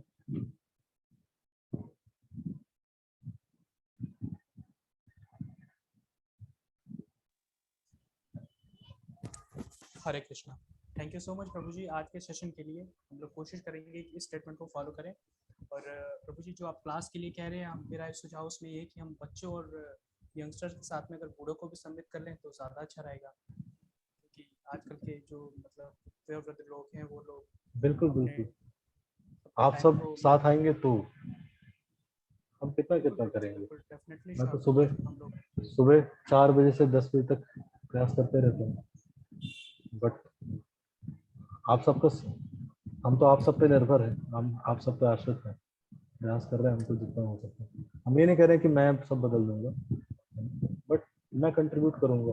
और आप सब भी अगर कुछ ना कुछ, ये यथा सामर्थ्य, मैं नहीं कह रहा हूँ कि आप सब भी दुनिया बदल दो, लेकिन हर व्यक्ति कुछ ना कुछ कंट्रीब्यूट कर सकता है. लेकिन एक व्यक्ति को, 2 व्यक्ति को वो करने में जी. और मैं भी जैसे जीवन के साथ जी रहा हूँ, माई अंडरस्टैंडिंग इज डेवलप, ऐसे आपके साथ भी होगा. जी, तो बहुत बहुत धन्यवाद प्रभु जी आपका. हम प्रभु जी को धन्यवाद करेंगे आज के सेशन के लिए. एक बार हरे कृष्ण महामंत्र बोलकर. हरे कृष्णा कृष्णा कृष्णा हरे हरे, हरे राम राम राम हरे हरे. सो आप सभी लोगों का बहुत बहुत धन्यवाद हमारे तक जुड़ने के लिए लास्ट तक. तो हम लोग मिलते हैं कल सेम टाइम पर इस जूम वर्चुअल प्लेटफॉर्म पर. तब तक आप लोग अपना ख्याल रखिए. शुभ रात्रि. हरे कृष्णा.